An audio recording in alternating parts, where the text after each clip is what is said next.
What is run, walk, run, and the Galloway method of training?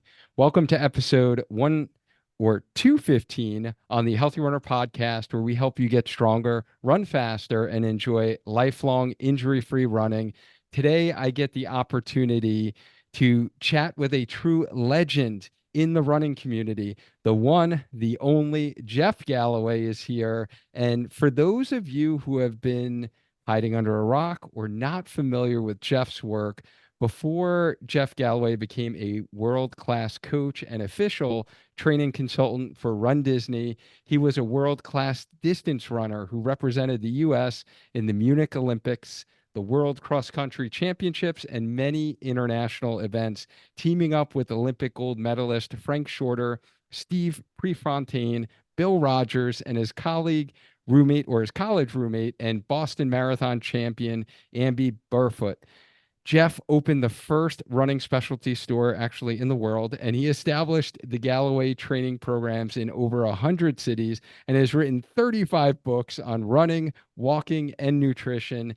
Millions have used the Galloway method through his new training app, weekend retreats, and online coaching. His mission is to help people improve the quality of their lives through fitness without injury, which I love, or exhaustion past the age of 100. I just love that. Love it. So today, oh man, this is such a treat for a healthy runner community, Jeff. Thank you so much for accepting my invite to come on the show and chat about really how you have impacted the quality of millions of people's lives throughout your career for many, many decades using the run, walk, run method. Well, I am excited about this. I've been looking forward to it. Any chance that I ever have to help people improve the quality of their lives through exercise, particularly running, I'm going to take it. I love it. Oh my goodness. I love everything that you stand for and the mission that you have because, myself being a running physical therapist, I share many of those beliefs. And, we really try to change kind of the misconceptions that, running is bad for your knees or, your body's just not meant to run. And, going into, delving into some of your work, I see that that has been really your life mission, which is pretty awesome, pretty cool. And for our listeners, really in this episode, Jeff's going to share, his tips from his wealth of experience and answer some of your listener submitted questions regarding the Galloway training system. And I just gave your formal bio, Jeff. And on the show, I always like to start with a little dynamic warm up like we would before we go for a run. So, my first question to you is if these past 5 years are a chapter in your life, what's this chapter about? It's all about overcoming challenges, both in my personal life and also in my businesses. In terms of personal life, I had a heart attack during this period. It was really uh, blindsided by it because I didn't have any risk factors, and it turns out that it was due to Agent Orange exposure during my Vietnam term when I was Wow. stationed in the combat zone. But the whole mission then for me personally was to rebound and to make a comeback, which I am making. And I'll never be able to run like I did before, but I can run to whatever I want to gently, and I get all the mental benefits as a result of this. So that has been a really, really great learning experience and one that has enabled me to help people with all types of comeback issues and also cardiovascular issues. The business aspect was hit extremely hard by COVID, and we really are still suffering from that. And we really don't know what the ultimate will be, but we have had a run in business for more than 50 years, and it's been a wonderful term for us. And if it ended tomorrow, we've changed the lives of millions of people, and that's really what we wanted to do. But it is a tough time for businesses. And I've also learned things from that challenge. You always learn more from challenges than you do from successes. Oh, isn't that the truth, right? And, even when we try something, right, learning comes from, quote unquote failure, right? And it's only a failure if you don't learn, right? There's all those different sayings. And yeah, I had no clue actually about the heart attack. And, glad to hear that you're doing well and, your health is on the mend and that you're able to run and, get those mental health benefits that you speak of. And, yeah, I'm sure it definitely has given you, somewhat of a new perspective for those that do struggle with cardiovascular disease and, getting back into an active lifestyle. And I'm sure your reach has, exponentially expanded even since that time because you're able to kind of speak to that even from going through personal experiences. And yeah, overcoming, COVID with the business, I can't imagine, what you went through for the scale of how many programs, how many runners that you were working with. And it's good to see, like, I just met you at Run Disney in the expo, and it seems like, your presence and how many people just want to like meet you and, how many lives like you've changed and impacted. And I would say, from at least an outsider standpoint, perspective wise, it looks like you're definitely bouncing back and, coming back even stronger after COVID. So that's definitely a good thing to see. And I'm happy to see, definitely, someone who started from like the ground up and, opened up your running store. And I've heard some of those, backstories to see the success you've had. And the biggest thing that every single person that I come into contact with or have mentioned, I told many people that I got to meet you in person at Run Disney Expo, and everyone says the same thing, honestly, of like, what a true, genuine person you are. And it seems like even though all of, the fame going to the Olympics, right, and success you've had as, an elite runner, and then, starting this company, starting this whole philosophy that we're going to talk about today in training method. It's just so great to see someone like yourself with success and what you've built just still be a normal, humble person that, we can have a conversation. So I'm just, grateful to have you be able to share some of your goodness with our healthy runner community. So thanks again. Well, you're also part of the team of us that are trying to help people improve the quality of life. So I commend you for doing this podcast and your career and everything. So let's keep doing it. Let's do it. And one question kind of outside of running that a couple of our community members wanted to know, they were kind of curious about, besides running, do you have any other hobbies that you enjoy? Not really. I do a lot of traveling, obviously, and I love travel, but that just works into whatever else I'm doing. So if I had a hobby, it would be travel. Travel. Yeah. Favorite place that you've ever traveled to? Well, they're like children, they're different, the locations. And so there really isn't any list of 1 through 5, but there are categories there. And for the history, Greece, for the warmth of the people and the interesting aspects of uh, life and religion and so forth. Italy is a favorite, but I've really enjoyed traveling throughout the Far East. I had an extremely interesting trip to Saudi Arabia, giving clinics over there, and been to Africa 2 times. So it's really a wonderful world out there of runners, and they really appreciate the run walk run. It has really opened running up to so many people, and they tell me that it's a wonderful life for me to hear their stories. Right, I'm sure. And yeah, running is one of those quote unquote languages, right? That does transmit through different cultures, different languages, right? I like everyone throughout the world runs at some point during their life. And yeah, that is, I've never been to Greece or Italy, but it is definitely on my bucket list. Especially my heritage is from Italy. So I would like to be able to go and visit and, see where my ancestors came from.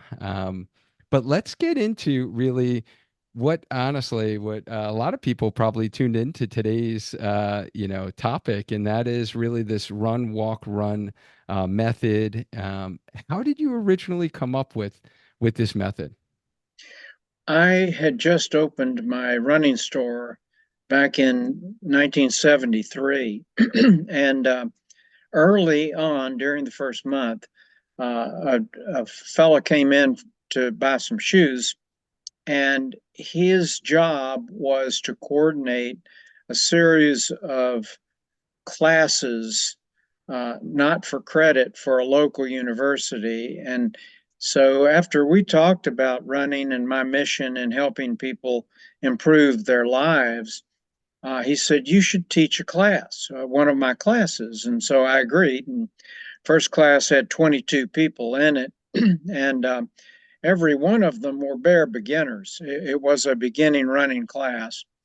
And so I didn't know how I was going to keep some of these people running because I'd never had any experience with bare beginners, and these people were.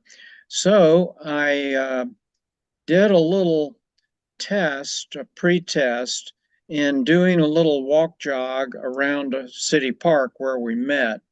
And naturally, the group, the bit larger group of 22, subdivided into three subgroups. And each week I would meet on a different day of the week at my store, one of the groups, and I would go out and do a run, walk, run with them. And right away, I didn't know how to organize the walk breaks, but I knew we were going to have to take a lot of walk breaks. And so what I settled on real quickly was huffing and puffing.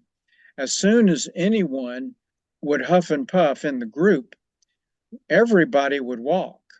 And as a result of doing this for 10 weeks, not only did every one of those bare beginners finish either a 5 or a 10K with no problems, but there were no injuries. And I had never been with a group of, a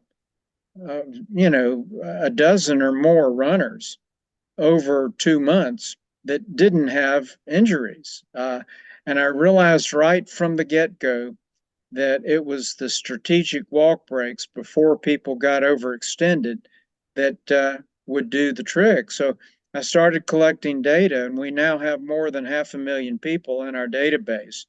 This is really what governs uh, so much of the advice that we give, because we have databased it and we can sort and figure out based on that person's current ability what the right run, walk, run strategy would be. Wow, that is fascinating. And yeah, I just love that it came out of just necessity of, the huffing and puffing, and you just felt like the effort was too high. So, and I just love how everyone in the group actually, walked as well and just embraced it. And that is fascinating to know that you did notice, the correlation there with injuries as well. And, coming from my physical therapist brain and, treating a lot of injured runners in my career, it sounds like you kind of recognize that early on. Now we're talking decades later, where do you see really the run, walk, run method fitting into um, the recovery mix for those runners that might come to you that are frequently injured, like so many of the ones that I, see and work with, who are really struggling with these reoccurring injuries. And they, just say that, this plantar fasciitis keeps coming back. My IT band always, keeps coming back. Like, where do you really see your method kind of fitting into for those runners? Well, as you know, specialists like yourself tend to have a jaded view of runners because all you see are runners that are injured. And Right. I've talked to a lot of doctors that say, "Oh, running's going to injure you," because that's all I see. Well, they come to the doctor because they're injured, Right. but they don't have to if they have the right training. And basically, the concept is really based on evolution. There's a really great book that I use as a source book called The Story of the Human Body. It's written by an evolutionary biologist from Harvard who spent 50 years in the field. And he cites, based on a whole lot of research, that our ancient ancestors did very little long distance running, that most of what they did for transportation was walking. We are designed to be long distance walkers. And virtually, we are designed to keep walking day and night and day, as long as we can get some food during our walks. But the running was used by our ancestors, according to the anthropologists that study ancient man, but it was used in short segments. And the main reason to back this up is that the leading cause of death for our species has been to this day starvation. And our ancestors, particularly in the first 4 million years of the 6 million years that Homo sapiens has been on this earth, starvation was right around the corner because they really had trouble getting enough food. And they weren't about to go out and run long distances and use up the limited resources of food so much quickly and then starve to death. So they walked, which is very efficient and very efficient way to go and then search out more food. But I will say that my best chapter in that book, Story of the Human Body, was the period of time between 2 million and 1 million years ago when our ancestors developed for the time an innovative form of hunting called persistence hunting. And what it really is run, walk, run. The ancestors would spy an animal they wanted for dinner. They would jog a little towards it and spook it. It would sprint off, and they would stalk it, walking up, and then see it again, run again.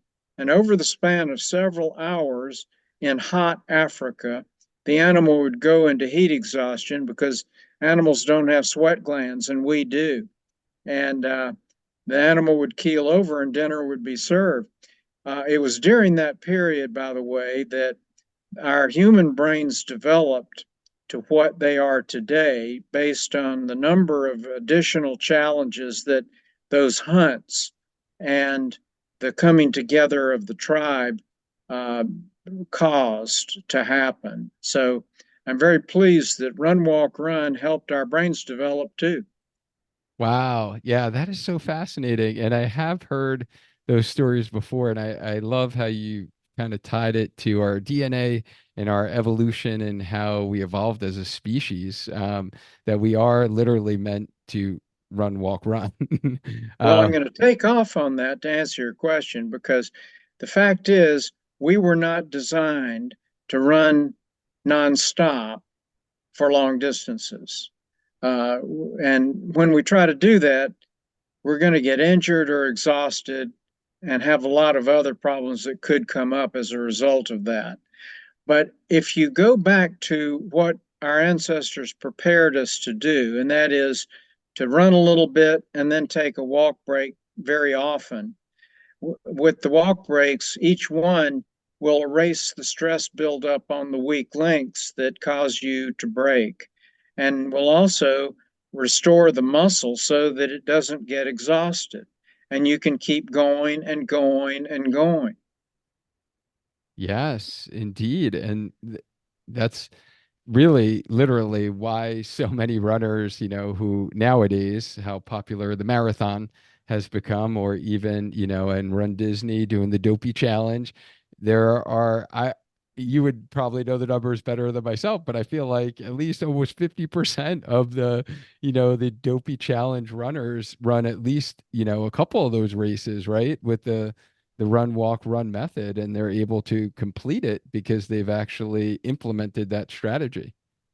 Well, for due to talking to thousands of these dopey runners during the weekends, probably well over 10,000 of them who've done the dopey, I can say that the percentage is much higher than 50%. Wow. It's more like 98% because when you take on a challenge like the dopey or ultra marathons, almost everybody puts walk breaks in. They realize that they're just simply not going to make it, or not. They won't make it before the balloon ladies unless they put those walk breaks in right from the beginning. Right, right. And yeah, let's talk about those walk breaks a little bit. Because we had some questions in our community about this, just some kind of clarifications in how we perform these walk breaks. Are we looking to do these as like power walk breaks, or do you recommend for most of your runners like more of a relaxed walk break? More of a relaxed style. The power walking actually has been shown in several studies to produce a higher injury rate than running. So you just want to walk in a natural way.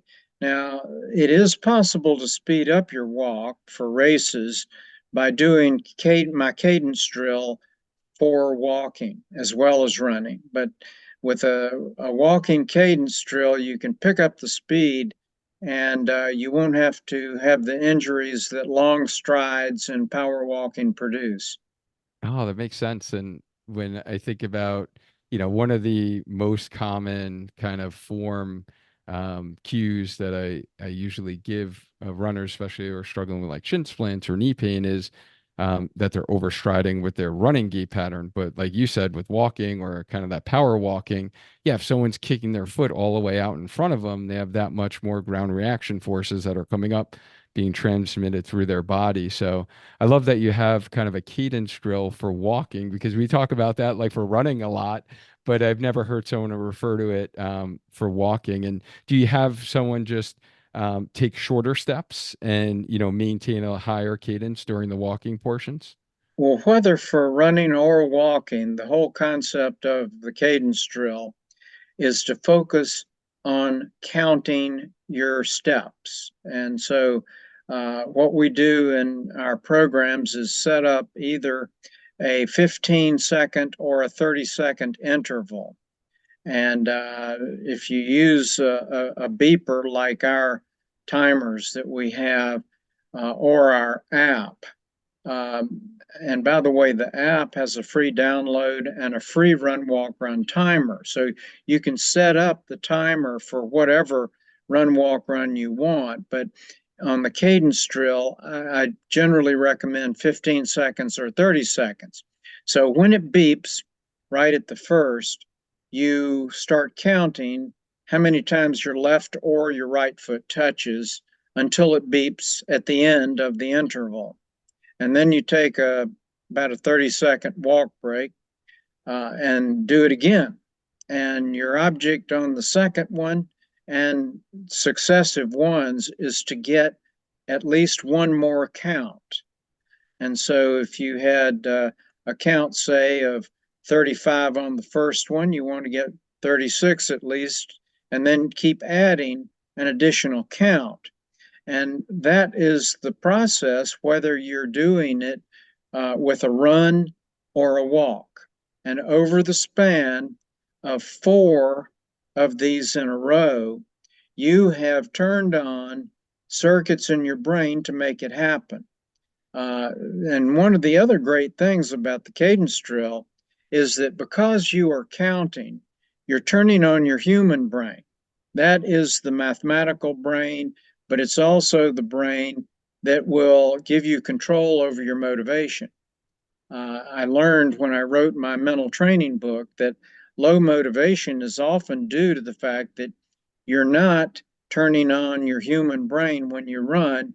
You're letting the ancient subconscious brain be in control. And what happens when you do that is the subconscious brain starts monitoring stress. And as the distance of your run gets longer, or the heat gets hotter, or the cold gets colder, you're going to have a lot of stress, and the ancient brain will secrete anxiety hormones and then negative hormones to get you to stop what you're doing. If you have a strategy like the cadence drill and you're counting, you're turning on your human brain that overrides the ancient brain and stops the flow of the negative hormones. But when it comes to improving your form, um, by focusing on the count, you turn on that human brain that then starts figuring out how to do it. And what it usually ends up doing is getting you over a period of weeks and months to stay lower to the ground, having a lighter touch of the foot, and shortening your stride. And the studies back this up. For example, studies going back more than 75 years on biomechanics of running show that as runners get faster, even at the world class level, their stride length shortens. So the key mechanically to faster running is greater cadence and not stride length. Right. It's that turnover time. And I just love how we had a conversation about kind of reducing injuries and increasing cadence during the walk break. And then we just got a a golden nugget on kind of mental training and strategies, because I talk about that often with my athletes in terms of, those kind of fight mantras at the end of a race, and using something like counting, and like a counting drill of just counting to 10 to be able to. But I love how you kind of integrated um, the parts of our brain where we go back to the primitive brain when, we just want to stop, but we can use some of those numbers to kind of distract ourselves and um, turn on a different part of our brain to kind of keep going. But another benefit to to using the cadence drill, I love it. So a little bit more about the walk breaks, because I think this tended to be most of the questions that honestly came in when I kind of put out, an announcement that I was going to bring you on the show. And what is the optimal pace for the walk breaks? Is there an optimal pace that someone should be walking at? No, there's absolutely Okay. not. And we discovered this when we started doing research on our Galloway training groups back in the late 70s. We found that um, first of all, we have a component of our training called the magic mile that very accurately predicts what a person is capable of running. And so people who join our program don't get in over their head and don't run too fast in the beginning. And due to the magic mile, we can set up a safe run, walk, run amount of each so that people know what they should be running and what they should be walking. So, as a result of the data, now we have more than 100,000 in the database about the Magic Mile. We are able to figure out what would be the ratio. Now, it's a ratio that we're talking about. For example, if your Magic Mile says that you can run a 12-minute per mile pace during long runs, then that would dictate either a 60-second run, 30-second walk, a 45-second run, and a 30-second walk. Or a lot of people are running 12-minute per mile pace now with a 30 30 seconds each. Um, but the way that we discovered in the 70s in looking at our groups is that during the run portion, the runners would coalesce together and run together.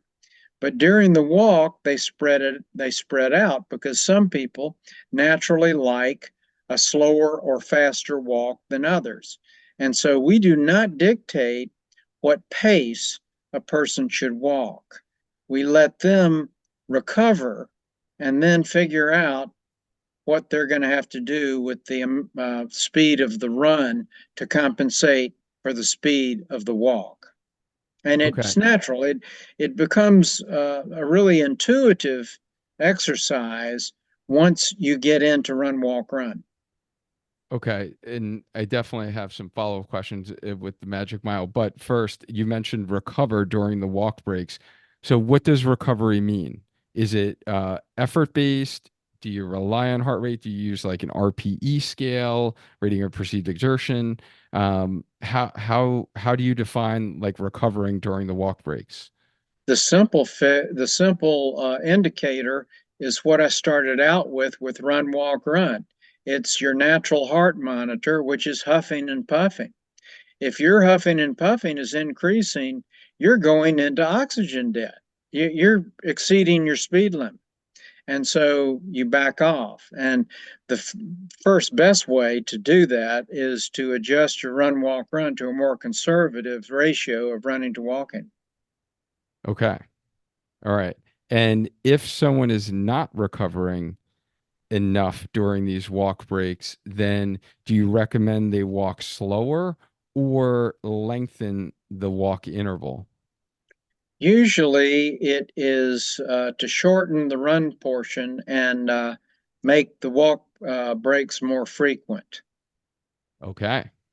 All right. So In neither other of words, those I get options. Okay. at races, uh, and particularly the Disney races, folks that come up and are using the wrong ratio for the pace that they were running. Most commonly, the ratio of running to walking was appropriate 10 years ago, but they're not training as hard and they're 10 years older than they were 10 years ago. And so they are struggling to go at the pace, but they're still trying to do that. And that means that the run, walk, run ratio should also be adjusted as you get older. But the magic mile is the key to all of this. And it is really amazingly accurate in predicting what your current potential is. Okay. So you've mentioned it twice now, this magic mile. It sounds magical, right? It's like Disney. How does one perform the magic mile? It is done every second or third week throughout a training program. Your first one should not be run super fast at all. You should run the first half mile at a pace that is comfortable for you. And during the second half mile of that very first magic mile, you could pick up the pace a little if you're feeling good, but no sprinting allowed. Now, after the first one, you have a goal for the next one, and that is to beat the time that you ran on the first one. And you can either take walk breaks during the Magic Mile or run it nonstop. But most people that have done it both ways find that they run faster, at least by a little bit, with some form of a walk break because they don't slow down at the end. So after that first one, then you can set up a strategy for the run, walk, run, and a pacing strategy to get you faster and faster on each magic mile. And then you can take the magic mile time and either use my app to tell you what is currently predicted for your race goal or what your safe pace would be for a long run. And then with that, you will get the suggestion for run, walk, run to accomplish that goal. But most of the people who are struggling in running are exceeding their speed limit. And by using the magic mile, you can figure out what that is because almost everybody I talk to who's exceeding their speed limit don't know that they're exceeding the speed limit because they don't use any assessment tool. And my Galloway program is a series of cognitive thoughts to give you the information you need to move forward. I love it. So you're able to kind of assess, reflect, think about like what you are actually doing and implementing in training, and then improve, right? Like improve over time. And the tools that we have give you control over that process instead of just flying blindly into uh, exhaustion and injury. Right, right. I love that. And so with the Magic Mile, let's say someone ran it in 12 minutes, 14 minutes. They can go on your app and it will literally kind of predict what would be the best run walk interval, whether it's 30-30, 60-30. It will pretty much like be prescriptive. Does that depend upon the distance that they're training for, if it's a 5K or if it's a marathon? Well, long runs are consistent throughout because we have found that there is no pace that is too slow for long runs. As a matter of fact, through research, we found that even if you are forced to walk all of the long runs, you will get the same endurance that you would if you ran it.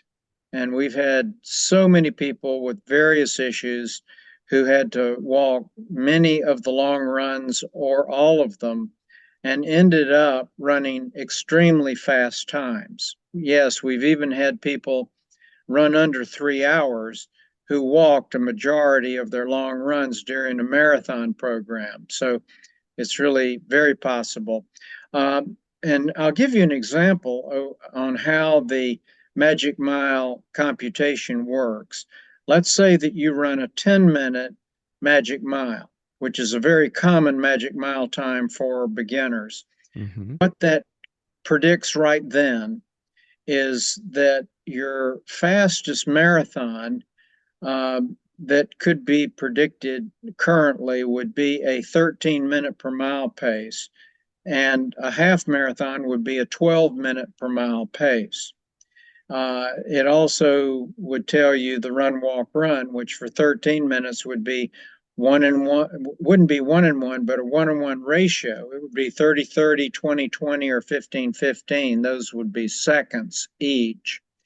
And then the 12-minute per mile would be 60-30, 45-30, or 30-30. And so by using these tools, you can see how you're doing. And almost every single person during the season is going to improve their magic mile. With each improvement, then you're predicting a faster finish time in your goal race. And that's always good to satisfy the ego to see improvement. Right, absolutely. And just from that example you gave, is it true that if someone is a faster runner, we're going to use that in air quotes, right? Let's just say someone was running an 8-minute pace for a marathon, would their interval be longer? So they're actually running for a longer period of time? Yes, that is true. Okay. So let's say that a person is running an 8 minute per mile pace. Hmm. The ratio for that is to run 4 minutes and walk 30 seconds, or to run 20 seconds and, excuse me, to run 3 minutes and walk 20 seconds. And there are other ratios too, but Right. the fact is, the faster you are able to run, as shown by the Magic Mile, the longer your run segment would be. And or in some cases you would shorten the walk segment. Okay. Gotcha. Gotcha. And yeah, I would imagine because instinctively from again, just knowing, what I know about the body and how it does like to adapt, gradually over time, and most people aren't very patient and they don't allow their body to adapt. And that's why I love your method, because it kind of is prescriptive in allowing someone to adapt to the demands of running. But how about established runners and quote unquote faster runners? Who are maybe, they're used to running 8-minute pace in a marathon, or maybe even a 7-minute pace in a marathon. Um, have you found benefits for those runners? And I would imagine, is it more performance based benefits that some of the runners who you guys work with, or is it because they have been getting injured frequently? Well, that's the point. If a person is not getting injured and is not exhausted at the end of a marathon, and is running nonstop, then I, and wants to, I would never try to talk them out of it. But if they are getting injured, if they are exhausted at the end, there is a method, my run, walk, run method, that can keep them away from that. And the result of that, when nonstop runners shift to the right run, walk, run strategy in a marathon, the average is 13 minutes faster by those who find the right run, walk, run. And in the half marathon, it's over 7 minutes faster. Wow. Wow. Yeah, I believe it too. Yeah, that's fascinating. Very fascinating. And we, it sounds like the magic mile is really key to determining um, what the actual prescription would be in terms of, like, the time that you're actually running, the time you're walking. Um, if someone has been a Galloway runner for a while and they've been using your method, and they're looking to, maybe they were training for a marathon and now they want to really focus on like the half marathon distance, um, how would you recommend they kind of change their outlook in training? Would it be, not even talking interval wise, but would you recommend increasing or decreasing number of days of running per week, or the mileage that they're running throughout the week? Well, the key to any long distance race is the long run and building the long run up to be hopefully more than the race distance itself. Uh, why? Because you're going to have a whole lot fewer negative mental messages if you have already done the distance of the race or more within 2 or 3 weeks prior to the race itself. And the other reason why is that you'll run faster. When a runner used to run 10 miles as their longest before running a half marathon, and then they shifted in a new training program to our suggestion of 14 miles on a two finish program. The resulting improvement has been around 7 minutes also. So there's a lot of time improvement from shifting to the right run, walk, run, and also from lengthening the long run. We had a woman come up to our booth a couple of weeks ago at the Marathon to Finish Breast Cancer in Jacksonville, Florida, who came by to thank me for helping her qualify for Boston. And it turns out that uh, she was a relatively new runner, had been running for 2 years, had run several marathons, and she discovered my method, and it did away with her aches and pains. So she entered this one marathon, and lo and behold, she ran 28 minutes faster with my method and qualified for Boston. And That this is is amazing. not unusual. This is actually very usual. At the Disney races, I hear person after person that's improved more than 20 minutes in half marathons. Yeah, I definitely believe it. It is amazing, and as I've gotten into, you know, kind of going from clinician, treating injured runners in the clinic and now helping them, design their plans and kind of coach and work with them and just adding in the walk breaks and how much better they feel. And, it is that I feel like it's that bridge to getting someone from injured, they're rehabbing, they're not running, to now they've been cleared by their doctor and they're like, okay, get back to running, go ahead and try to run for 10 minutes and see how it goes. If you don't have pain, do it again, in 2 days from then.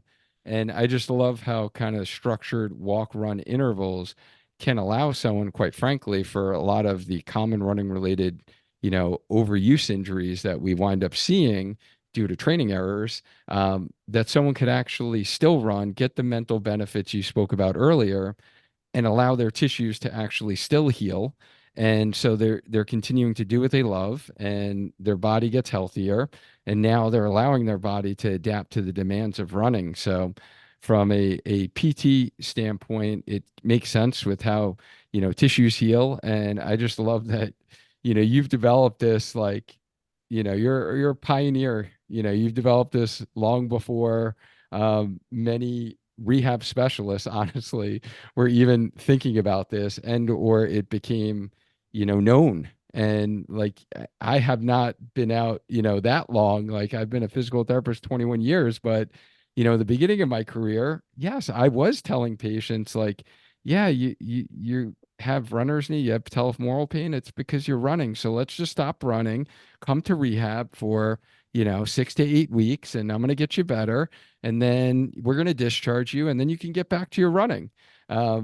But unfortunately, I always apologize to all my early patients that I worked with, but allowing someone to continue running, there's just so many benefits. And yeah, thank you for clarifying some of these kind of specific questions with the method. And I know you mentioned the app earlier, and I know that's kind of been, I believe that's been, fairly new within the training plan. But, what exciting things are really happening with Jeff Galloway training in 2024? What do you have coming down the pipe here?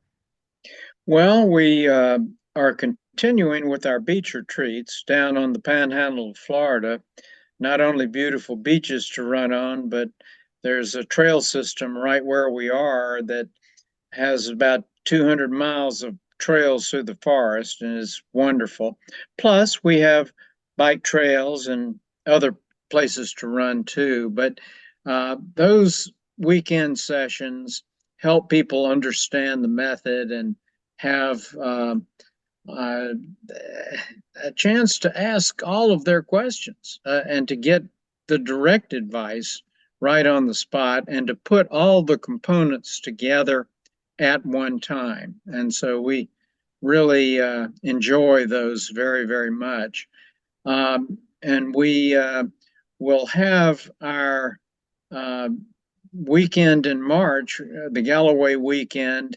My wife Barb has a 5K, and I have a half marathon. We're changing the concept a little bit this year into more of a retreat weekend with a whole host of clinics on motivation, running farther, running faster, staying injury free, nutrition, and so forth. And this is really an upbeat weekend in Atlanta in the middle of March.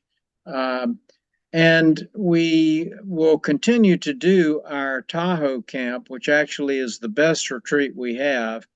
It is 6 days in the Sierras with a different trail every day and just a lot of great people coming from literally around the world. We have mostly uh, folks from the various states, but we also have people from other countries that come in for the opportunity to learn and to really share their running experience with others. It's really a fantastic week, and people go away motivated for months.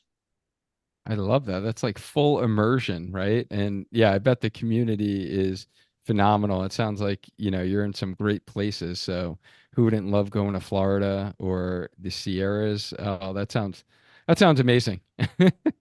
I love it. And this is the final question that we ask all our guests, Jeff, and it is kind of a misconception question. So, for my question for you relating to our topic today is, if you can change the one thing about the misconception of the run, walk, run method, what would that be?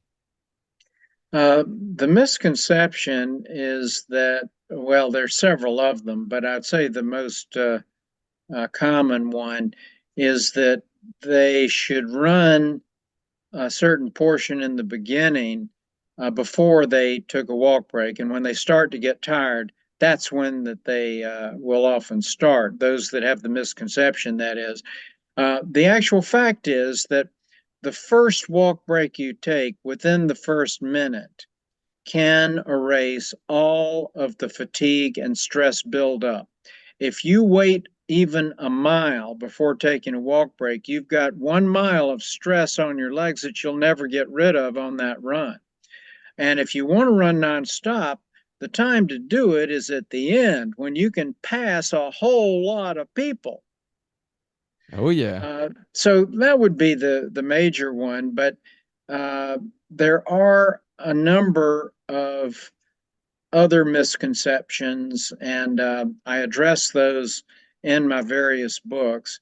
The fact is that run, walk, run, more than anything else you can do in running, will give you control over your enjoyment, your ability to run faster, your desire to be injury free, and it'll bring you the joy of running.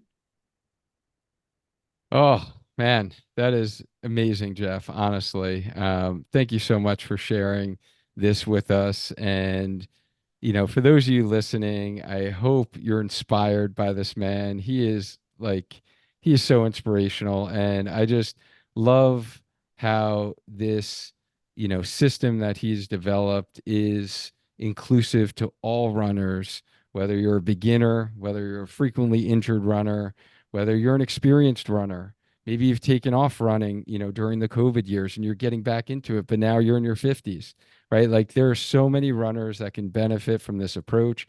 And today we really, spent a good amount of time talking about the details of the run, walk, run. But I think, and I hope you can appreciate, like I have during this conversation, that Jeff is so much more than that, right? That there's so much more behind the actual intervals and, the run, walk, run method in terms of, mental strength and just motivation and accountability and lifestyle change and what running can do for you and your health. So Jeff, if I'm sure there's going to be so many people who have resonated with what you've had to say today, how can our healthy runner community connect with the Galloway community? Well, the best way is to go to jeffgalloway.com, and you can either download the app, it's a free download and free run, walk, run timer, or you can just go there and partake of the immense amount of knowledge that is there. We have content that is organized into subject areas. So find out what your subject area is and go for it. It also explains about our retreats and the other informational sessions that we have. And